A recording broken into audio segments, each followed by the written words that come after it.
नमस्कार मित्रों, आज की इस वीडियो में एक बार फिर से आप सभी का बहुत बहुत हार्दिक स्वागत है।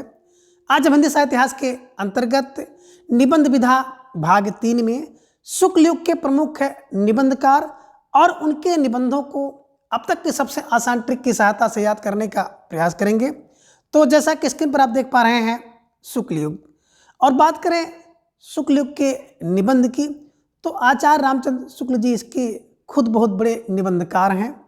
और आचार्य रामचंद्र शुक्ल जी की एक जो कथन है जिसे आप स्क्रीन पर देख पा रहे हैं, क्या है कि यदि कह रहे हैं कि यदि गद्य कवियों या लेखकों की कसौटी है तो निबंध गद्य की कसौटी है।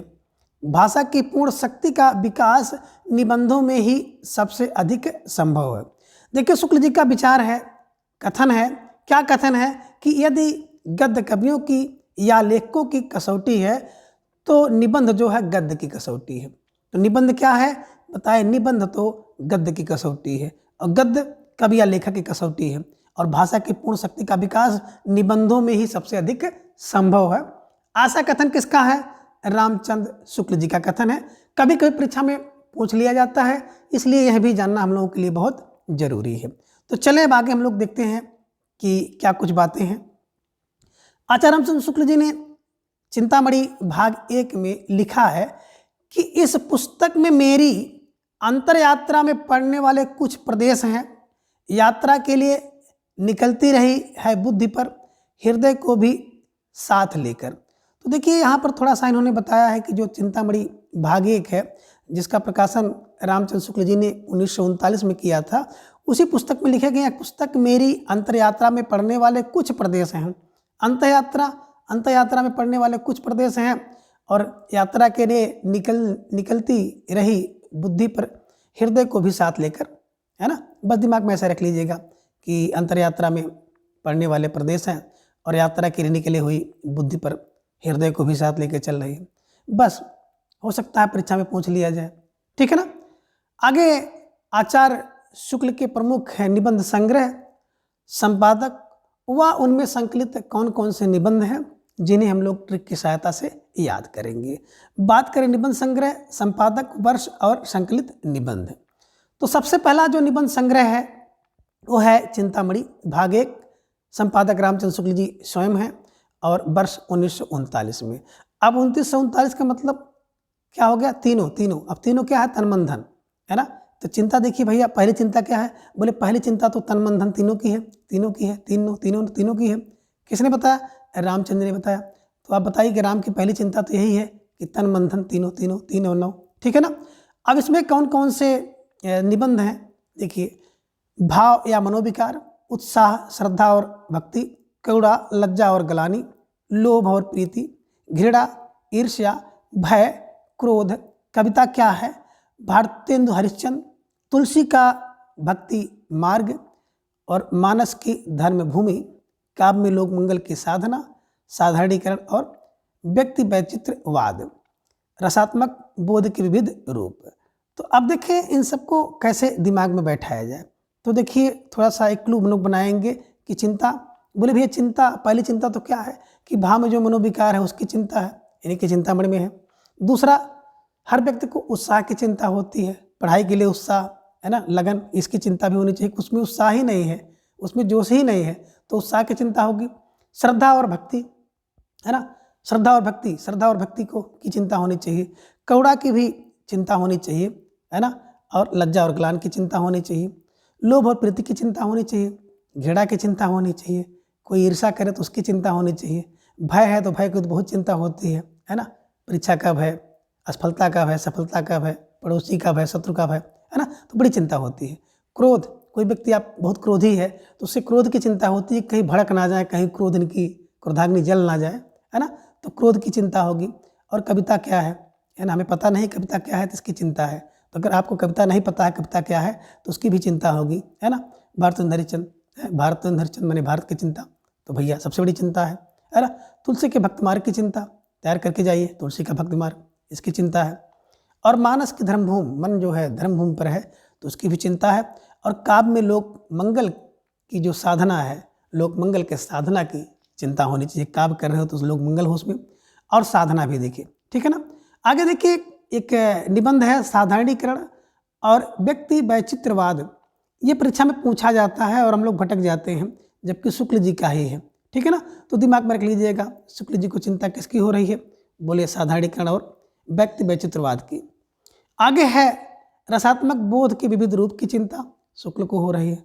बस दिमाग में ऐसे रख लीजिएगा कि शुक्ल जी को भाव विकार की चिंता, उत्साह की चिंता हो रही है शुक्ल जी को, श्रद्धा और भक्ति की चिंता शुक्ल जी को हो रही है, करुणा की चिंता शुक्ल जी को हो रही है, लज्जा और ग्लानि की चिंता शुक्ल जी को हो रही है, लोभ और प्रीत की चिंता भी उनको हो रही है, घृणा की चिंता हो रही है, ईर्ष्या की चिंता हो रही है, भय की चिंता हो रही है, क्रोध की चिंता हो रही है ना। और शुक्ल जी को कविता क्या है, इसकी चिंता भी खाई जा रही है ना। भारत की चिंता हो रही है, तुलसी की भक्ति मार्ग की चिंता तो शुक्ल को ही हो रही है, और मानस के धर्म भूमि की चिंता शुक्ल को होगी, रामचंद्र को होगी। ठीक है ना। और काव्य में लोक मंगल की साधना, तो ये राम के ही काव्य में लोक मंगल की साधना होगी, तो राम का मतलब रामचंद्र शुक्ल जी की और चिंता हो रही है। साधारणीकरण और व्यक्ति विचित्रवाद तो रामचंद्र शुक्ल ही कर सकते हैं। ठीक है ना।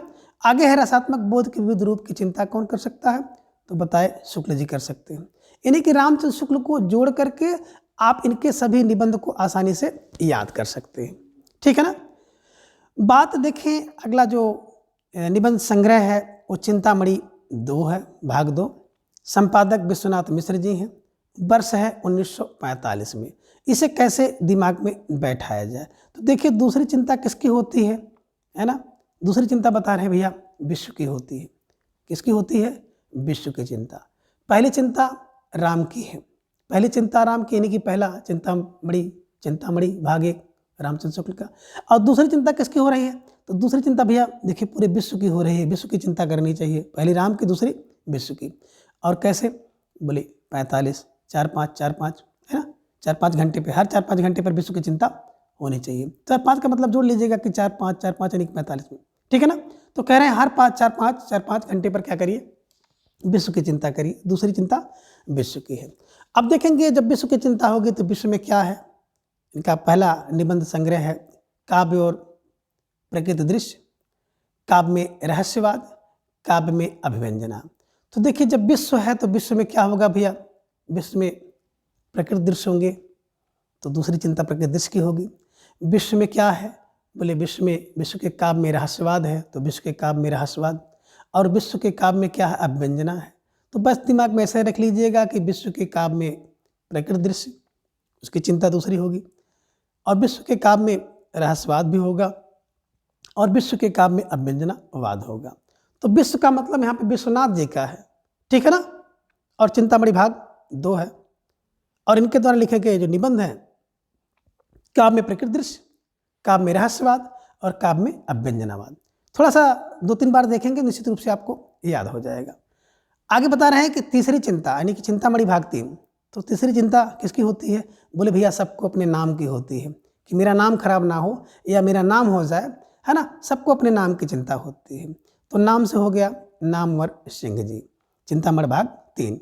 कभी कभी तो यही पूछ लेता है कि चिंतामणि भाग 1 के संपादक, भाग 2 के संपादक, भाग 3 के और भाग 4 के संपादक। ठीक है ना। तो आज के बाद आपका ये जो कन्फ्यूजिंग था ना, खत्म हो जाएगा। ठीक है। तो तीसरी चिंता भैया, तीसरी चिंता तो नाम की होती है, तो नाम से हो गया नामवर सिंह।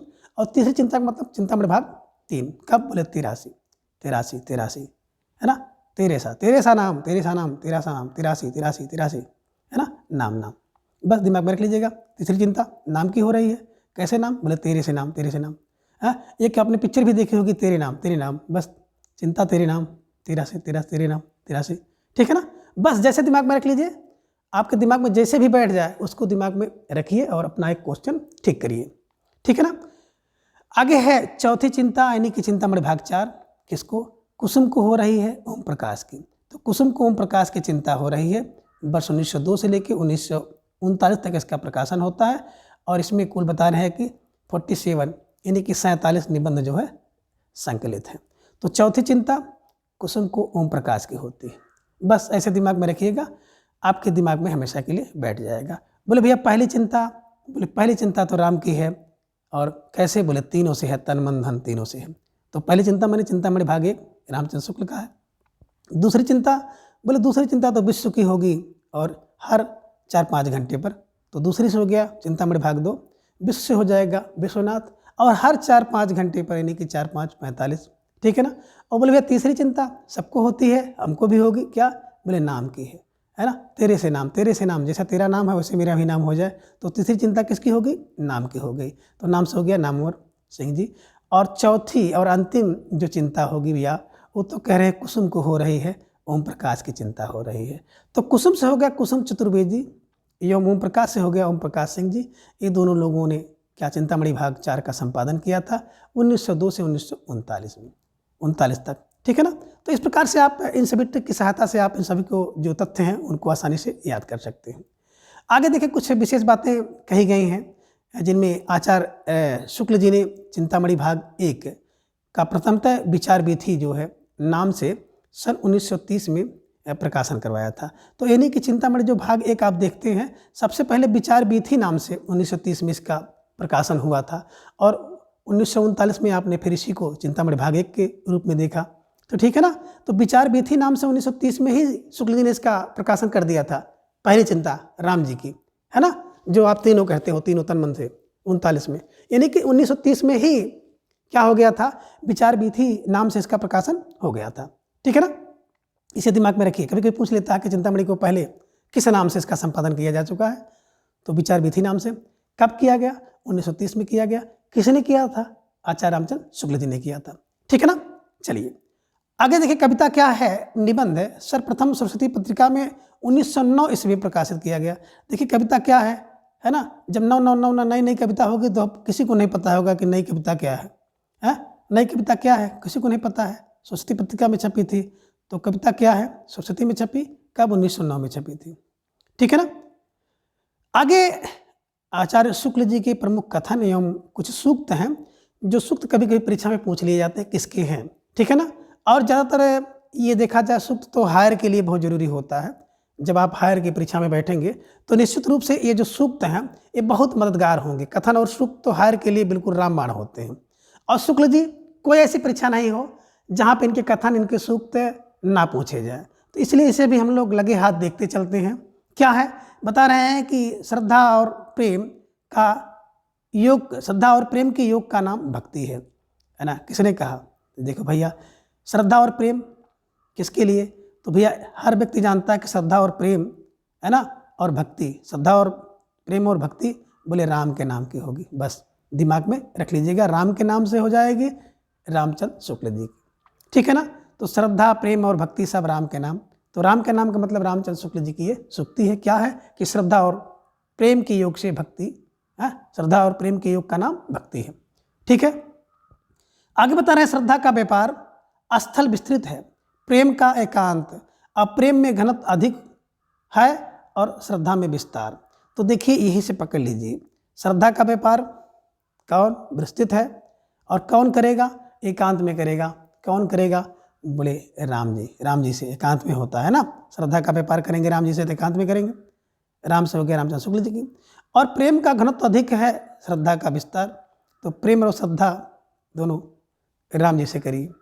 तो राम जी का मतलब हो गया रामचंद्र शुक्ल जी की, है ना। ये सूक्तियाँ हैं, ठीक है ना। आगे जो तीसरी सूक्ति है कि लोभ सामान्योन्मुख होता है और प्रेम जो है विशेष उन्मुख होता है।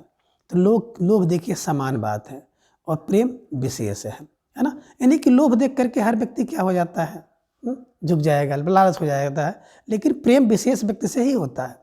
तो बस लोभ और प्रेम राम से, ठीक है ना, बस दिमाग में रख लीजिएगा। आगे है करुणाशील और सात्विकता का संस्थापक भाव है। तो देखिए करुणा, है ना, और सात्विकता किसको होती है? राम के भक्त को होती है। राम की करुणा, राम की सात्विकता। तो राम से हो गया रामचंद्र शुक्ल जी की ये सूक्ति है, ठीक है ना। आगे हम लोग बात करते हैं सामाजिक जीवन की स्थिति और पुष्टि के लिए करुणा का प्रसार आवश्यक है। तो देखिए सामाजिक जीवन की स्थिति और पुष्टि के लिए बोले क्या? बोले करुणा का प्रसार अधिक आवश्यक है। तो सामाजिक जीवन की स्थिति और पुष्टि किससे होगी? बोले राम से होगी। किससे होगी?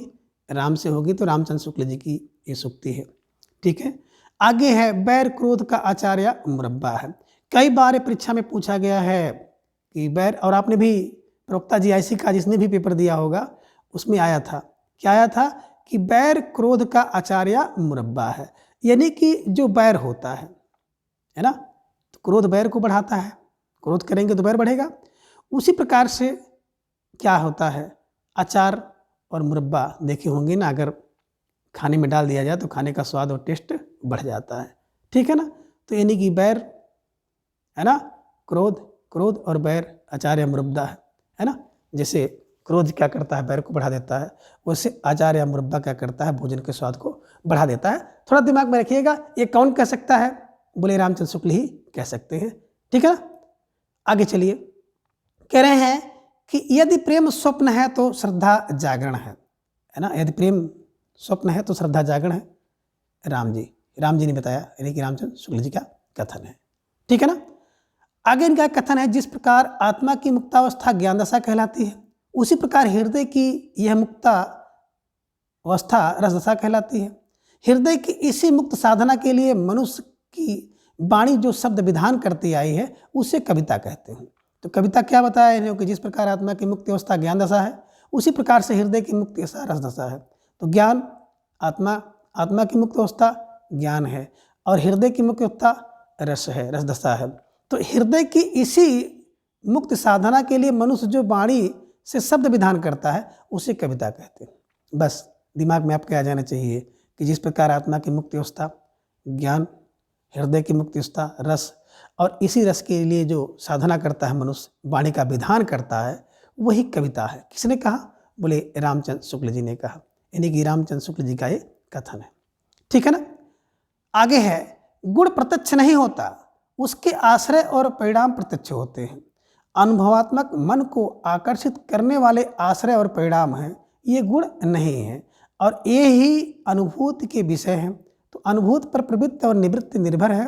अनुभूत मन की पहली प्रक्रिया है, संकल्प विकल्प दूसरी।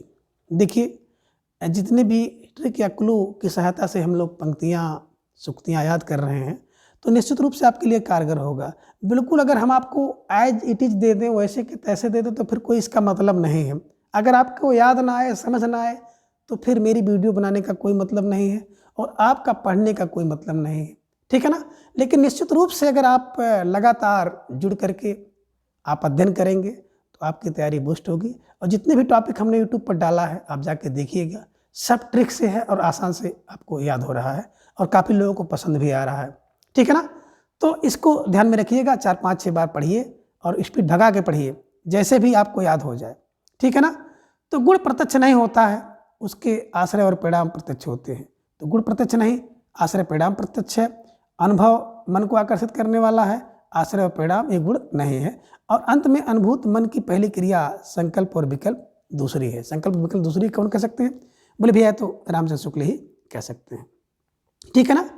आगे बात करें, एक और कथन आप देख सकते हैं कि जैसे कह रहे हैं कि जैसे वीर कर्म से पृथक वीरत्व कोई पदार्थ नहीं है, वैसे है सुंदर वस्तु से पृथक सौंदर्य कोई पदार्थ नहीं है। तो वीर से वीरत्व कोई पदार्थ नहीं और सुंदर से सौंदर्य कोई पदार्थ नहीं है। किसने कहा, बोले शुक्ल जी ने कहा, राम जी ने कहा, ठीक है ना।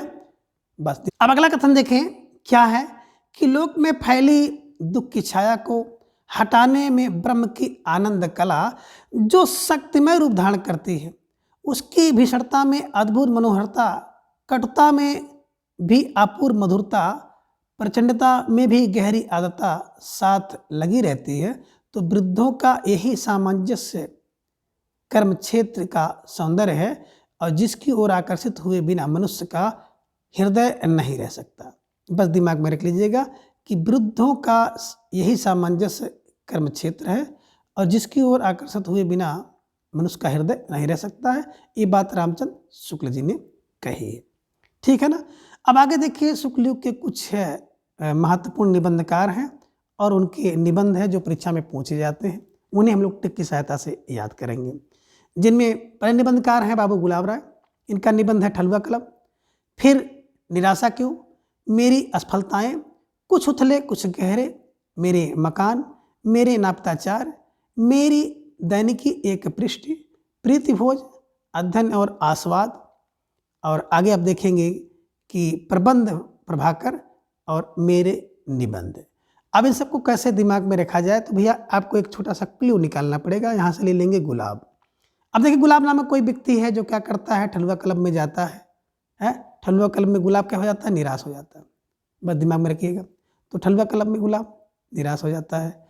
अब मेरी असफलता पे कोई गुलाब देगा तो भी व्यक्ति निराश रहेगा। तो मेरी असफलता पे गुलाब का कोई मतलब नहीं है। कुछ उथले कुछ गहरे, कोई व्यक्ति क्या हो जाए, कुछ उथला हो कुछ गहरा हो तो उसको गुलाब दीजिए, कोई अर्थ नहीं है। अब मेरे मकान में गुलाब पड़ा हुआ है तो मेरे लिए नापता 4 गुलाब लेकर आएंगे तो कोई उसका अर्थ नहीं होगा। और बता रहे हैं मेरे दैनिकी के एक पृष्ठ पे किसी ने गुलाब रख दिया, प्रीति भोज में कोई गुलाब दे दे, अध्ययन और आस्वाद में गुलाब कोई दे दे, है ना, तो क्या होगा भाई, कोई बड़ी बात नहीं होगी। और कह रहे हैं कि प्रबंध प्रभाकर गुलाब के लिए प्रबंध करते हैं प्रभाकर, है ना, और मेरे निबंध गुलाब पर लिखे गए हैं। तो इसको आप जोड़ लीजिएगा ना कि ठलुआ कलब में आपने गुलाब देखा होगा। निराशा में कोई आपको गुलाब दे देता है तो आशा आ जाती है। असफलता पर कोई आपको गुलाब देता है थोड़ा सा जोश आ जाता है ना। कुछ उथले हो तो कोई आपको गुलाब दे दे तो भैया थोड़ा सा वो, है ना, उलझन कम हो जाएगी। आपके मकान पे आकर कोई गुलाब दे दे तो बड़ा अच्छा लगेगा, है ना। कोई आपके नापित आचार हो भी आपको गुलाब दे दे, है ना। तो दैनिकी के पृष्ठ में, दैनिक में डायरी होती है, डायरी के पृष्ठ में कोई आपको गुलाब दे दे तो बड़ा अच्छा लगेगा, ठीक है ना। और अध्ययन में क्या हो जाए, अध्ययन करो आस्वाद करो, कोई गुलाब दे दे तो आप क्या करेंगे, बहुत अच्छी फीलिंग करेंगे, है ना। और एक प्रबंध प्रभाकर, है ना, गुलाब का प्रबंध करते हैं और मेरे निबंध में गुलाब है ना। यानी कि कोई व्यक्ति है जो निबंध लिखता है तो गुलाब पर ही बहुत ढेर सारा निबंध लिखता है। बस दिमाग में से बैठा लीजिएगा, है ना, कि जिससे हमेशा के लिए आपको याद हो जाए। और देखिए अगर कलब की बात हम लोग करते हैं तो 3 कलब आपने देख लिया, है ना। ठलुआ कलब गुलाब राय का है, आपने देखा था लेडी क्लब मंजू भगत का देखा था, ठीक है ना। और एक आपने चक्कर क्लब देखा होगा, चक्कर क्लब यशपाल जी का था, ठीक है ना। तो दिमाग में रख लीजिएगा कि ठलुआ क्लब तो भैया गुलाब का है ना, मंजुल भगत का लेडी क्लब है और चक्कर क्लब यशपाल जी का है। अगर आ जाए तो आपको कन्फ्यूजिंग ना हो, ठीक है ना। आगे है जो निबंधकार वो है चतुरसेन शास्त्री जी। इनका पहला निबंध है अंतस्थल 1921 में, तरलाग्नि 1936 में और मरी खाल की हाय 1939 में। तो देखें निबंधों में अगर बात की जाए तो सन बहुत इंपॉर्टेंट नहीं रखते हैं, ठीक है ना। निबंध और निबंधकार बहुत महत्व रखते हैं। तो चतुर यहाँ से ले लेंगे, चतुर व्यक्ति। अब चतुर व्यक्ति क्या करता है, अपने अंतस्थल में तरलाग्नि को और मरी हाय को रखता है ना। जो चतुर व्यक्ति होता है ना वो अंतस्थल में तरलाग्नि और हाय रखता है ना। क्या रखता है, चतुर व्यक्ति अपने अंतस्थल में तरलाग्नि और हाय रखता है, बस, है ना। यानी कि चतुर व्यक्ति है उसकी अंतस्थल में तरलाग्नि और, है ना, किसी चीज़ की, किसी व्यक्ति के लिए जो है अग्नि रखा हुआ, क्रोध रखा हुआ है वो अंदर रहेगा। और अगर किसी के प्रति हाय करता है तो उसको भी अंदर रखता है। बस दिमाग में रख लीजिएगा चतुर व्यक्ति अंतस्थल में तरलाग्नि और हाय रखता है, ठीक है ना। तो चतुर से हो जाएगा चतुर शास्त्री जी, अंतस्थल से हो जाएगा अंतस्थल और तरलाग्नि से हो जाएगा तरलग्नाग्नि और मरी हाय से हो जाएगा मरी खाल की हाय, ठीक है ना। इनके द्वारा लिखे गए निबंध। अगले जो निबंधकार हैं पद्मलाल पुन्नालाल बख्शी जी और इनका पहला निबंध है पंचपात्र, दूसरा है पदम वन, तीसरा है कुछ और कुछ, चौथा है अतीत स्मृत, पांचवा है उत्सव, छठा है श्रद्धांजलि के 2 फूल और 7वां है रामलाल पंडित। अब इन सबको कैसे ट्रिक में समेटा जाए तो यहाँ से आप ले लेंगे लाल लाल। क्या लेंगे, लाल लाल। अब लाल लाल क्या होता है तो बताए भैया, देखिए लाल लाल क्या होता है, बोले पंचपात्र क्या होते हैं, पंचपात्र पात्र कोई है, लाल लाल है। पदम वन बिल्कुल फूलों से लाल लाल दिख रहा है ना। कुछ कुछ लाल लाल हर व्यक्ति है, कुछ कुछ लाल लाल दिख रहे हैं, है ना। और अस्मृत आ रही है, अतीत की स्मृति कुछ याद आ रही है कि लाल लाल कुछ था, लाल लाल कुछ था। और उत्सव में जब जा रहे हैं ना तो हर तरफ सजावट लाल लाल दिख रही है, लाल लाल लाल लाल लाल माने पद्मलाल पुन्नालाल बख्शी, 2 लाल है ना। और श्रद्धांजलि के लिए 2 फूल लाए गए हैं, कैसे बोले, लाल लाल लाल लाल। और रामलाल पंडित लाल लाल दिख रहे हैं, है ना। तो ऐसा दिमाग में रखिएगा, ठीक है ना। और आप एक क्लू ये भी बना सकते हो क्या कि पदम वन में क्या होता है, पंचपात्र लाल लाल होते हैं, है ना। कैसे लाल, बड़े थोड़े कुछ कुछ लाल लाल होते हैं। तो कह रहे हैं पदम वन में पंचपात्र कुछ कुछ लाल लाल होते हैं, है ना। और स्मृति क्या करती है, उत्सव में श्रद्धांजलि के लिए 2 फूल लाल लाल ला करके रामलाल पंडित जी को देती है। तो जैसे आपके दिमाग में बैठ जाए उस ट्रिक की सहायता से आप याद करने का प्रयास करिएगा, ठीक है ना। आगे है शिव पूजन सहाय। तो शिव पूजन सहाय का जो निबंध है कुछ है, तो आप कह दीजिएगा कि शिव पूजन क्या करते हैं, कुछ की सहाय करते हैं, कुछ लोगों की सहाय करते हैं, बस कुछ से हो गया कुछ, इनके द्वारा लिखा गया निबंध है। और शिव पूजन सहाय से हो गया शिव पूजन सहाय। ठीक है ना। अगले जो निबंधकार हैं वो हैं शांतिप्रिय द्विवेदी जी। इनका पहला निबंध है कवि और काव्य 1936 में, साहित्यिकी 1938 में, जीवन यात्रा, संचारणी, युग और साहित्य 1941 में, सामयिकी 1955 में, धरातल 1948 में, प्रतिष्ठान और साकल्य 1955 में लिखा गया, आधान 1957 में, वृंत और विकास 1959 में। अब इन सभी ट्रिक को कैसे दिमाग में हमेशा के लिए रखा जाए, तो एक क्लू बनाइए। तो यहाँ पे हम क्या कर लेंगे भैया शांति प्रिय, शांति शांति प्रिय। शांति किसको प्रिय होती है? बस शांति प्रिय मतलब शांति किसको प्रिय होती है? बोले भैया एक तो उसको प्रिय होगी कवि और काव्य को। तो जो कवि हो काव्य करे तो उसको शांति चाहिए। अगर शांति नहीं होगा तो कवि कैसे करेगा, कैसे काव्य बनाएगा? तो कवि और काव्य को शांति प्रिय है। दूसरा साहित्यिकी को, अगर कोई व्यक्ति साहित्यिकी है, साहित्य करता है, तो उसको थोड़ा शांति प्रिय होती है, वो शांति में रहेगा तभी तो साहित्य लिख सकता है। और क्या है, बुला रहे हैं भैया जीवन यात्रा। अगर जीवन की यात्रा आपकी चलनी है, जीवन यात्रा चलानी है, पति पत्नी का हो, पुत्रों का बच्चों के साथ हो, तो थोड़ा शांति प्रिय होती है, शांति चाहिए, है ना। रोज बवाल हो, झगड़ा हो, तो फिर भैया जीवन यात्रा सही से नहीं चलेगी।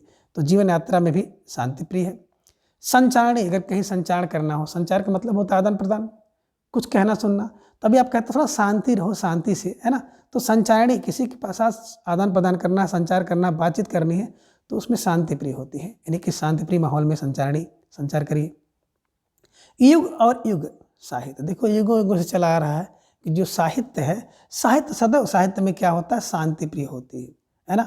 और सामय की, जिसे आप कहते हैं समसामयिकी, क्या हो जाता है, करंट समय में, वर्तमान समय में क्या है, हर व्यक्ति को क्या हो रहा है, शांति प्रिय है, वो शांति में रहना चाहता है ना, अपने कमरे में। इसीलिए देखे होंगे ना, सबका अलग अलग कमरा है, अपने अपने कमरे में सब रहते हैं। सामयिकी में क्या है, शांति प्रिय है। और बात करें आधान, आधान में भैया है कोई आधान है, तो आधान में भी शांति चाहिए, यानी कि आधान को भी शांति प्रिय है। और अगला जो निबंध है वृंत और विकास, देखिए वृंति और विकास के लिए भी शांति प्रिय होती है, यानी कि वृंति और विकास के लिए भी शांति जरूरी है। तो इस प्रकार से इन सभी ट्रिक की सहायता से आप इसे दिमाग में बैठा सकते हैं, ठीक है ना। अगले जो निबंधकार हैं जयशंकर प्रसाद जी, और इनका पहला निबंध है काव्य और कला तथा अन्य निबंध। तो देखिए प्रसाद क्या करते हैं, जयशंकर प्रसाद क्या करते हैं भैया, काव्य करेंगे, कला करेंगे और अन्य निबंध करेंगे। काव्य कला अन्य निबंध, काव्य कला अन्य निबंध, किसका? बोले प्रसाद का, ठीक है। तो दिमाग में रख लीजिएगा, आसानी से याद हो जाएगा। आगे हैं सूर्यकांत त्रिपाठी, जिन्हें हम लोग निराला जी के नाम से जानते हैं। तो इनका पहला निबंध है प्रबंध प्रतिमा, दूसरा है प्रबंध प्रतीक्षा, तीसरा है प्रबंध पूर्णिमा, चौथा है चाबुक, पांचवा है चयन और छठा निबंध है प्रबंध पदम। तो देखिए निराली बात क्या है, बोले भैया निराली बात तो यही है कि इनकी ढेर सारे निबंधों में क्या प्रबंध प्रबंध प्रबंध है ना, फोर प्रबंध अगर हो जाए और दो चयन हो जाए, चाचा दो हो जाए, इन्हीं की पापा चार पा फोर पा हैं और दो चा हैं। तो ये निराली बात तो यही है ना। और आप ये भी रख सकते हैं कि देखिए भैया प्रतिमा निराली होती है, किसी की मूर्ति हो निराली होगी, किसी की प्रतीक्षा करिए तो बड़ा निराला काम होता है। पूर्णिमा में देखे होंगे ना, चाँद बड़ा निराला दिखाई देता है। और क्या हो रहा है, पदम भी बड़ा निराला होता है, ठीक है ना। चाबुक और चैन तो निराला होता ही है ना, चाबुक कोई मार दे और आपको चैन दे दे तो बड़ी निराली बात है, ठीक है ना। बस ऐसे दिमाग में रख लीजिएगा निराला जी के ये सभी निबंध हैं, और इनको दिमाग में हमेशा के लिए याद करने की कोशिश करिएगा, ठीक है ना। अगले जो निबंधकार हैं सियाराम शरण गुप्त, और इनका जो निबंध है झूठ सच। अब झूठ और सच की बात करें तो 1939 में लिखा गया है। तीनों तन मन धन से कोई व्यक्ति क्या करता है, झूठ को सच करता है, सच को झूठ करता है। कौन? बोले सियाराम शरण गुप्त का निबंध है। और एक आपने झूठा सच देखा होगा, भीष्म साहनी जी का उपन्यास झूठा सच। तो ये झूठ सच है और वो झूठा सच है, ठीक है ना। आगे चलते हैं, बात करते हैं हम लोग महादेव वर्मा जी की। तो इनके कुछ निबंध हैं जिनमें श्रृंखला की कड़ियाँ 42, छड़दा 1957, साहित्यकार की आस्था 1964 में, संभाषण 1975 में, और भारतीय संस्कृत के स्वर 1984 में। छठा निबंध है संकल्पिता 1968 में, और विवेचनात्मक गद्य महादेव वर्मा जी द्वारा लिखे गए निबंध हैं। अब इन सबको कैसे दिमाग में बैठाया जाए, तो देखिए यहाँ से दिमाग में रख लीजिएगा, क्या देवी ले लीजिएगा। देवी क्या करती है, श्रृंखला की कड़ियाँ कौन तोड़ेंगी, देवी तोड़ेंगी। क्षण भर में ही संकट देंगी, संकट को खत्म करेंगी, सुख देंगी, क्षण में सुख देंगी कौन, बोले देवी देंगी। साहित्यकार की आस्था किस में होगी, बोले भैया देवी में है, देवी से मतलब महादेव वर्मा जी की। संभाषण किस पर हो रहा है, बोले देवी जी के लिए हो रहा। और भारतीय संस्कृत में स्वर किसके दिखाई देते हैं, देवी के स्वर दिखाई देते हैं। संकल्पिता क्या है, बोले देवी के लिए संकल्पिता है। और विवेचना गद किसके लिए, देवी की है। तो इस प्रकार से इनके सभी निबंधों में देवी लगा दीजिएगा और आसानी से दिमाग में बैठा लीजिएगा, ठीक है ना।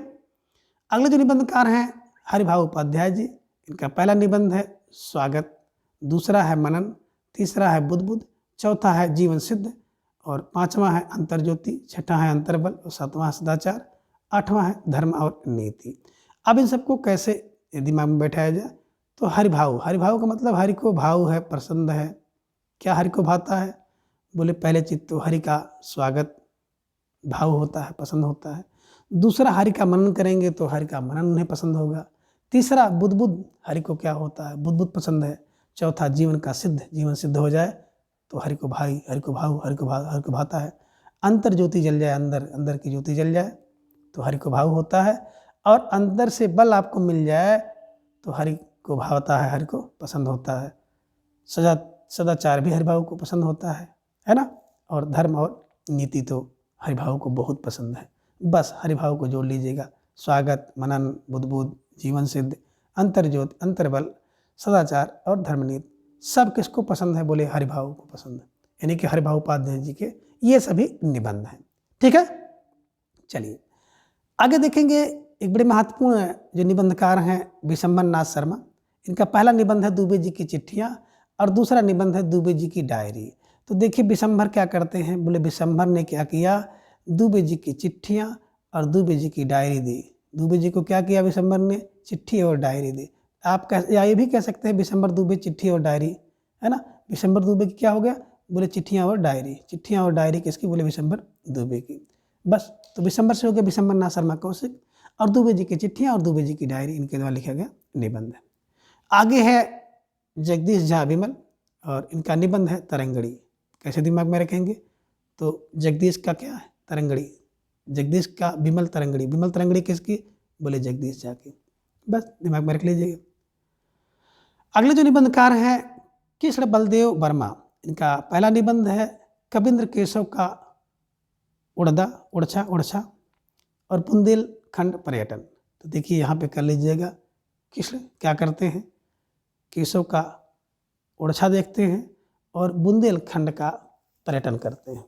कौन, कृष्ण बलदेव, है ना, केशव, का से कृष्ण, का से केशव, और बुंदेलखंड का पर्यटन कौन करेंगे, बोले कृष्ण बलदेव वर्मा, ठीक है ना। अगला जो निबंधकार अगले हैं वो हैं वियोगी हरि जी। इनके निबंध है तरंगड़ी, अंतर्नाद, पगली, भावना और ठंडे छींटे, मेरी हिमाकत, यों भी तो देखिए 1958 में। अब देखिए क्या होता है यहाँ पे, बता रहे हैं वियोगी। अब वियोगी कौन है, बोले वियोगी व्यक्ति क्या करता है, तरंगड़ी देखेगा, क्या करेगा, अंतर्नाद करेगा। वियोगी व्यक्ति क्या होता है, बिल्कुल पागला हो जाता है, पगली हो जाता है। वियोगी की भावना अलग हो जाती है।